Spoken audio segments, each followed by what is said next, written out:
It was late afternoon, and I was cleaning my bedroom when I heard the door creak behind me. I turned around, and Johnson was standing in the doorway, staring at the thing in my hands. My heart stopped. How could I explain this? The object was far from innocent, a large, brightly colored toy, one that no polite conversation could sidestep. I had pulled it out of the drawer to dust the back of the cabinet. Not thinking much of it, I had locked the door, or so I thought. Kelvin was my 23-year-old stepson. He wasn't supposed to be home, yet he worked at a local brewery and usually stayed out late with friends after his shifts. But there he was, tall and lean, his dark hair falling into his amused blue eyes. "What's that?" he asked. His voice, caught somewhere between curious and teasing. My face went red hot. I dropped the item like it had burned me and grabbed the first thing I could find, a throw pillow from the bed to cover it. "It's none of your business," I stammered, feeling my throat tighten. But his expression didn't change. If anything, he leaned against the door frame, his curiosity growing. You don't have to act so embarrassed," he said with a small smirk. "It's not like I haven't seen something like that before." I wanted to crawl into a hole. The audacity of this kid. Well, man, really, to stand there so casually, completely unfazed, while my world spun out of control. I forced a laugh, desperate to refuse the attention. "Johnson, seriously, go mind your own business. You shouldn't even be in here." But he didn't move for a moment. There was silence between us, heavy and almost unbearable. He wasn't looking at the pillow in my hands anymore. He was looking at me. His gaze was different, not the usual laid-back or playful glances I was used to. This one lingered too long, too intently. It was as if he peeled back a layer of the person he thought I was and found someone else entirely. I felt something strange, a flicker of warmth deep in my chest, followed by a sharp pang of guilt. This was wrong. Whatever this was, it was wrong. I was his stepmother, for God's sake. I was married to his father. I shook my head and broke the silence. "Please, Johnson, just go," he finally shrugged, lifting his hands in mock surrender. All right," he said, his tone light again. But before he left, he gave me one last look, a look that set my already unsettled thoughts into overdrive. As the door closed behind him, I sat down on the edge of the bed, the pillow still clutched against my chest. My heart was racing. I couldn't even bring myself to put the item back into the drawer. It felt like something invisible had shifted in the air between us, and no matter how hard I tried to ignore it, I knew I'd never see Kelvin the same way again for the rest of the evening. I couldn't shake the moment from my mind. I tried. I cooked dinner, folded laundry, and even sat next to Victor on the couch while he flipped through Old Weston on the TV. But Kelvin's face, that amused smirk, and the unsettling glint in his eyes haunted me. Victor barely noticed my distraction. That was nothing new. He'd been wrapped up in his hobbies, gardening, woodworking, crossword puzzles, for years now, ever since his retirement.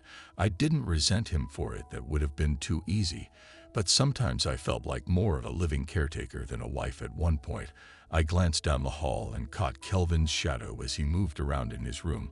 I could hear the faint hum of music coming through his door, a low bass line that didn't match the quiet stillness of the rest of the house. My heart jumped for no reason I could justify, and I turned my attention back to my husband. Victor was snoring softly, his chin tilted down toward his chest. He'd fallen asleep in his recliner again, the TV still droning on. I thought about waking him, but what would be the point? Instead, I stood and wandered into the kitchen, grateful for a moment of solitude. But I wasn't alone for long. Kelvin walked in, his bare feet quiet against the hardwood floor. He wore a faded t-shirt and sweatpants, his hair tousled like he just run his hands through it. "Hey," he said, casually opening the fridge and grabbing a bottle of water. "You're up late." "I could say the same about you," I replied, keeping my tone light. He smiled, leaning against the counter, "Just unwinding. You know, it's not easy being under this roof sometimes." The comment made me pause. "What do you mean?" He shrugged, but there was a hint of something serious in his expression. "It's nothing, just living here again. I guess I feel like I don't fit anymore." I softened at that. Despite everything, I couldn't help but feel a twinge of maternal concern. "It's just temporary, Kelvin. You'll figure things out. You're smart and capable. You'll land on your feet." "Thanks, Charlotte," he said, his voice quieter now. "I appreciate that." For a moment, we stood in silence. The kitchen felt smaller, somehow the space between us shrinking, even though neither of us moved. His eyes lingered on mine, and I felt that same flicker of warmth in my chest again. I cleared my throat and busied myself wiping the counter, desperate to break whatever spell was threatening to take hold. But Kelvin wasn't finished about earlier. He started, his tone turning playful again. "You don't have to be embarrassed, you know. I mean, we're all human, right?" My hand froze mid-wipe, and I turned to him, trying to keep my composure. "Johnson, let's not talk about that, all right? It was an accident, and it's not worth bringing up again." "Okay," he said, raising his hands in surrender. But there was a teasing edge in his smile that made my stomach flip. He walked past me, then close enough that I caught a faint whiff of his cologne. I didn't turn around, but I could feel his presence behind me for a moment before he finally left the kitchen that night. As I lay in bed next to Victor, my mind raced. What was happening to me, to us, to this house? I'd always been able to maintain clear boundaries, lines that weren't meant to be crossed, but Kelvin had a way of bending those lines, even when he wasn't trying to. And the worst part was, I wasn't sure I wanted him to stop. The next morning, I tried to act normal. I prepared breakfast, like I always did: eggs, toast, and coffee for Victor, a smoothie for myself. Kelvin was the last to come into the kitchen, as usual, his hair still damp from a shower. He greeted Victor with a casual morning, and me with a warm smile that made my pulse quicken. The three of us sat at the table, the clinking of silverware and occasional snippets of conversation filling the air. But underneath it all, I could feel the tension every time Kelvin's hand brushed mine. As we passed the salt or refilled coffee, it felt deliberate. I caught him watching me more than once, his gaze steady and unreadable. Victor, of course, noticed none of this. After breakfast, Kelvin offered to help me clean up. Normally, he would have disappeared into his room or out with friends, so his offer caught me off guard. "You don't have to," I said, stacking plates in the sink. "I want to," he replied, already grabbing a dish rag. We worked in silence for a while, but the air between us felt charged. At one point, I reached for a glass at the same time he did, and our hands collided. Neither of us pulled away immediately. "You're different," he said quietly, his voice just above a whisper. "What do you mean?" I asked, my throat suddenly dry. He hesitated, his eyes searching mine. "I don't know, you don't act like other women your age." I laughed nervously, stepping back to create some distance. "Well, that's flattering. I suppose it's not just that," he continued, his tone serious now.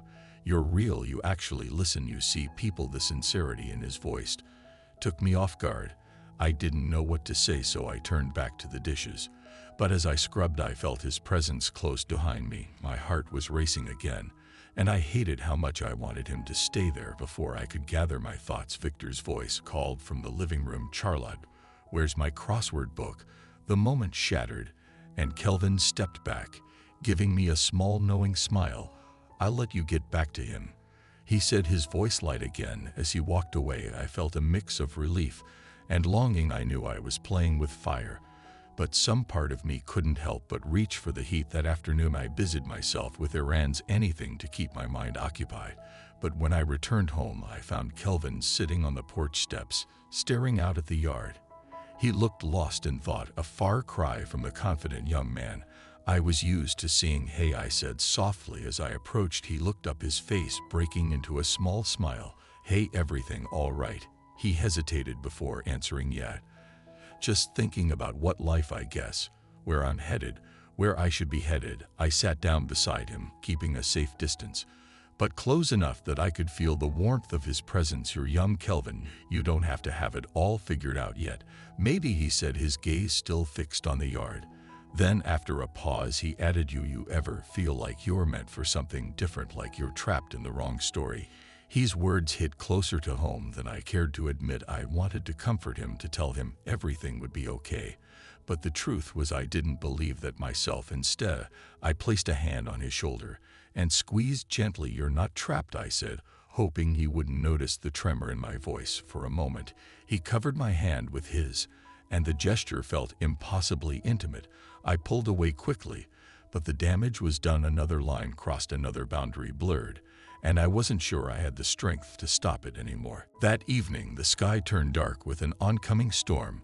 The air hung heavy, as though the world itself was waiting for something to happen. Victor had gone to bed early, as he often did, complaining about an aching shoulder. I had settled into the living room, a book in hand, but I couldn't focus. The storm outside mirrored the one building within me, something restless, unpredictable, and dangerous. "Kelvin, was in the kitchen, the sound of the fridge opening and closing carrying through the quiet house. I could hear the faint clink of glass. As he poured himself a drink moments later, he appeared in the doorway of the living room, holding 2 glasses whiskey. He asked, raising an eyebrow. I blinked, caught off guard. I don't usually drink this late. Well, maybe tonight's an exception, he said with a grin, handing me a glass. Without waiting for an answer, I hesitated but took at the cool glass, pressing against my palm. Kelvin sank into the armchair across from me, stretching his legs out casually. The lamp beside me cast a warm glow across his face, highlighting the sharp angles of his jaw and the faint shadow of stubble on his chin. What are you reading? He asked, nodding toward the book in my lap. Just something light, I replied, holding it up briefly. Nothing exciting, he smirked. I find it hard to believe, I laughed softly, taking a sip of the whiskey it burned. But it was a welcome distraction from the tension that had been building all day. For a while we sat in comfortable silence, the storm outside growing louder. But then he spoke again, his voice low. Can I ask you something? I glanced at him wearily. Depends on what it is. He swirled the liquid in his glass, his eyes fixed on it, as though he were gathering his thoughts. Do you ever feel stuck? His question startled me. It was eerily similar to the one he'd asked earlier on the porch. But now there was a different weight to it. Sometimes, I admitted, my voice quieter than I intended. He looked up, then his eyes meeting mine. You don't seem like someone who should be stuck. You're too alive. For that I felt my cheeks flush, and I looked away, setting my glass down on the coffee table. Johnson, you shouldn't say things like that. Why not? It's true. His words hung in the air, thick with unspoken meaning. I stood abruptly, needing to put space between us. I think it's time we called it a night, I said, avoiding his gaze. But before I could leave the room, the power went out. The sudden darkness was disorienting, and I froze mid-step. Oh, I muttered, my voice shaky. It's just the storm, Kelvin said, his tone calm. I heard him stand, the soft shuffle of his feet on the carpet. Hold on, I'll find a flashlight. I heard him move closer, the faint rustle of fabric as he passed me. Then his hand brushed against mine in the dark, and I sucked in a sharp breath. Sorry, he murmured, but he didn't pull away. His hand lingered warm against mine, and the air between us seemed to shift. I didn't move. I couldn't. My heart was pounding so loudly I was certain he could hear it. Charlotte, he said softly, his voice barely more than a whisper. I turned toward him, even though I couldn't see him in the dark, but I could feel him, his presence, his warmth, his steady breathing. And then his hand slid up to my wrist, holding it gently. This is a bad idea, I said, my voice trembling. I know, he replied, but he didn't let go. The first crack of lightning lit up the room for a brief second, and in that moment I saw his face, earnest, vulnerable, and impossibly close. And then he kissed me. The kiss was soft at first, tentative, as though he was waiting for me to push him away. But I didn't. Instead, I found myself leaning into him, my hands gripping his shirt, as though he were the only solid thing in a spinning world. When the lights flickered back on, we broke apart, both of us breathing hard. Because you're afraid of what you might think. I opened my mouth to respond, but no words came out. Charlotte, he continued, his voice softer now, I'm not trying to make this harder for you, but I can't pretend I don't feel something for you. And I don't think you can either. I felt tears pricking at the corners of my eyes, and I looked away. You don't understand, I whispered. Then explain it to me, he said, his tone pleading. But I couldn't explain the war raging inside me, the guilt, the fear, the longing. So instead, I shook my head and pushed past him, leaving the room without another word. That night I couldn't sleep. I lay in bed, staring at the ceiling, listening to the soft hum of Victor's breathing beside me. My mind was a whirlwind of thoughts and emotions, none of which I could untangle. At some point I got up and went to the kitchen, hoping a glass of water would help calm my nerves. But as I stepped into the hallway, I froze. Kelvin's door was open, and he was standing there, leaning against the doorframe, as though he'd been waiting for me. Can't sleep, he asked, his voice low. I shook my head, unable to find my voice. For a long moment, we just stared at each other, the silence between us heavy and charged. And then, without thinking, I turned and walked back to my room, closing the door behind me. But even as I lay back down, I knew this wasn't over. Whatever this was, this impossible, dangerous thing between us, it wasn't going away. And I wasn't sure I wanted it to. The next time it happened, there wasn't a storm to blame, nor a flickering light to hide behind this time. It was deliberate. It started in the laundry room of all places. I was pulling warm towels from the dryer, the mundane rhythm of folding them offering some kind of escape. The house was quiet. Victor had gone to a friend's house to watch a game, and I thought I had the place to myself.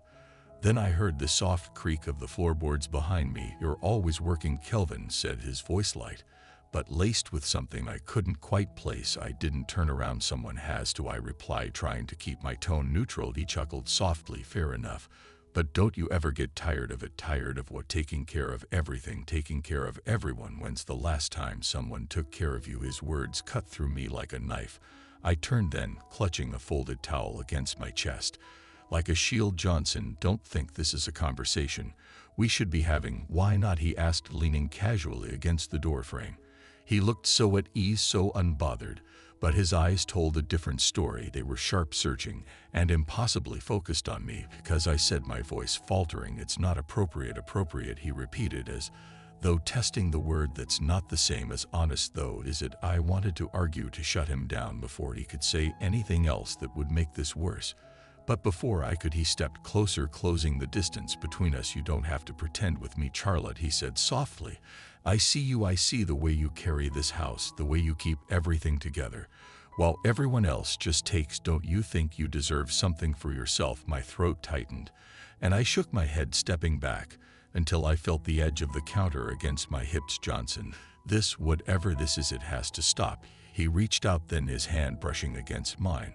It was such a small, simple gesture, but it felt like the ground beneath me was shifting. "Tell me you don't feel it too," he said, his voice barely more than a whisper. I opened my mouth to respond, but no words came out because I couldn't tell him that I couldn't lie to him or to myself. And then, just like that night in the living room, he kissed me, but this time I didn't stop him. The days that followed were a blur of stolen moments and whispered secrets. We were careful, or at least we thought we were. Kelvin was good at finding excuses to linger in the same room as me, offering to help with dinner, fixing a broken cabinet door, even volunteering to run errands with me. At first, it was thrilling, the rush of something forbidden. But the reality of our situation weighed heavily on me. I knew it couldn't last. I knew it was only a matter of time before everything came crashing down. One afternoon, as I was putting away groceries, Kelvin came up behind me and wrapped his arms around my waist. I stiffened, glancing toward the doorway to make sure no one was there. "Kelvin," I hissed, trying to pull away. "Victor could walk in any minute. He's at the hardware store." Kelvin said, his voice calm. "Relax." But I couldn't relax, not anymore. The paranoia was starting to eat away at me. Every time Victor looked at me, I wondered if he knew. Every time Bethany, our nosy neighbor, waved at me from across the street, I felt like she could see right through me. "We need to talk," I said, turning to face Kelvin.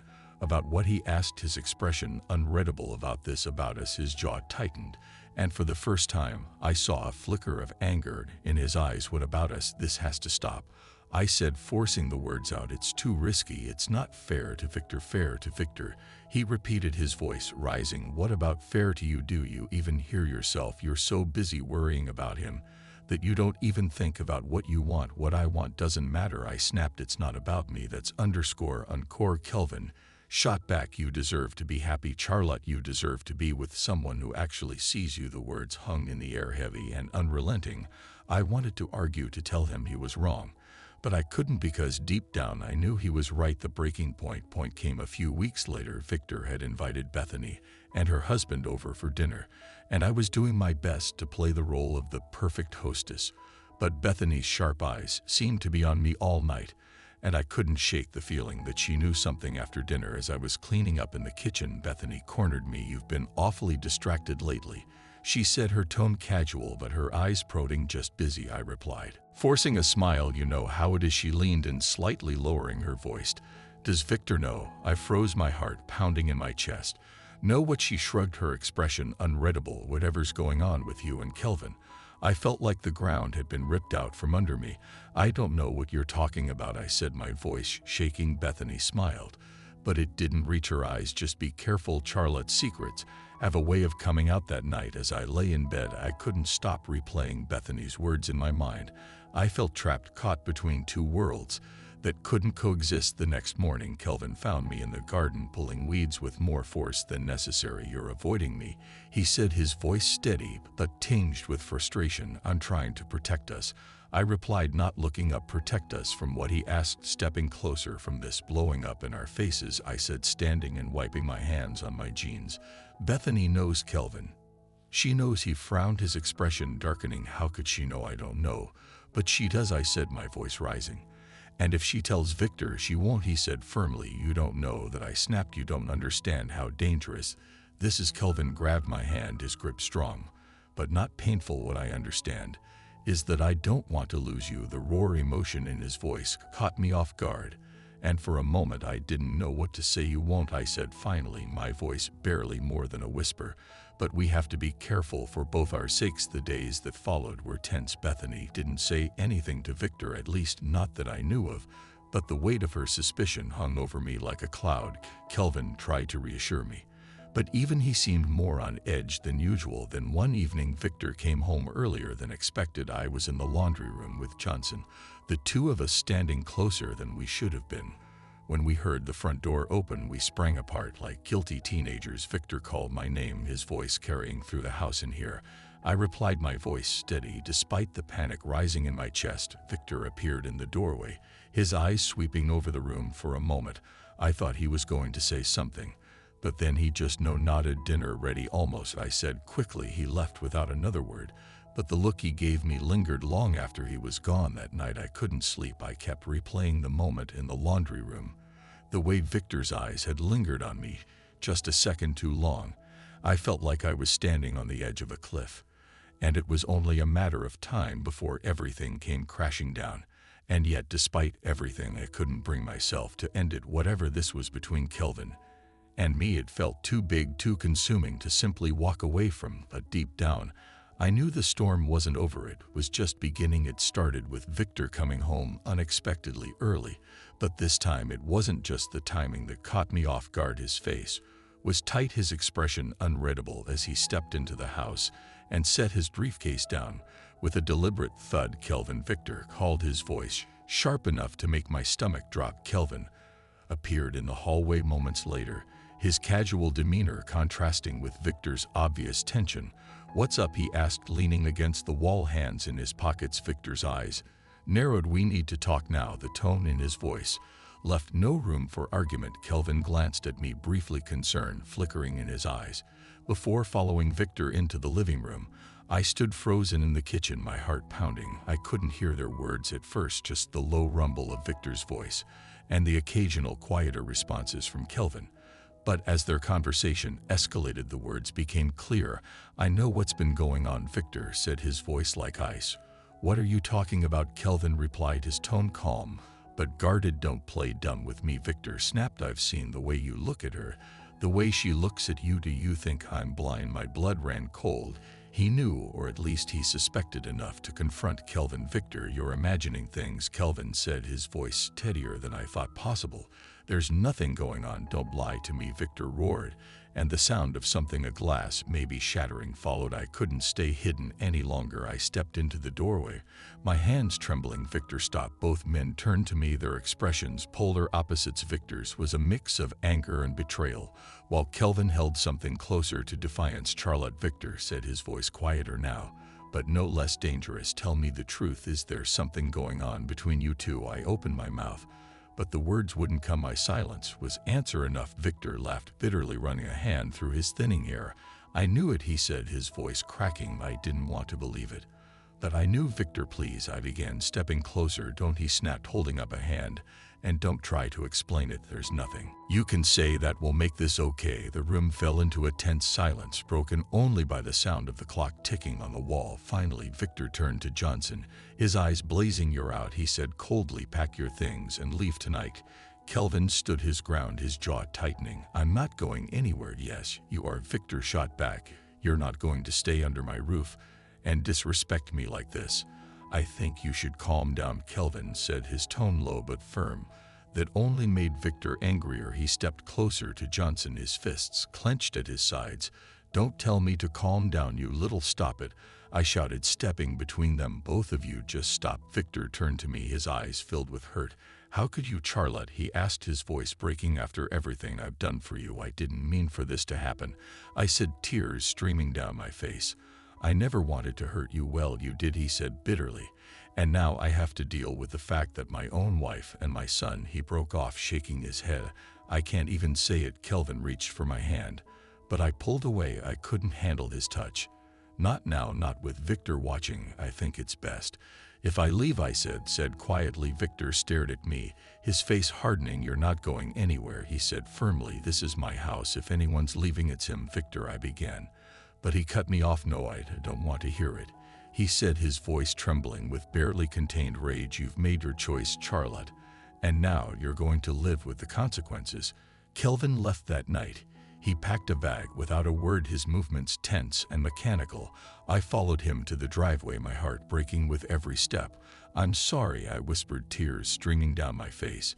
He turned to me, his expression softer than I expected. This isn't over, he said, his voice steady. You know that, right? I nodded, but I didn't say anything because as much as I wanted to believe him, I wasn't sure if it was true. As his car disappeared down the street, I felt an ache deep in my chest, a mix of guilt, loss, and something I couldn't quite name. The days that followed were unbearable. Victor barely spoke to me, his silence more punishing than any words could have been. I threw myself into household tasks, desperate to keep busy, but nothing could distract me from the emptiness I felt.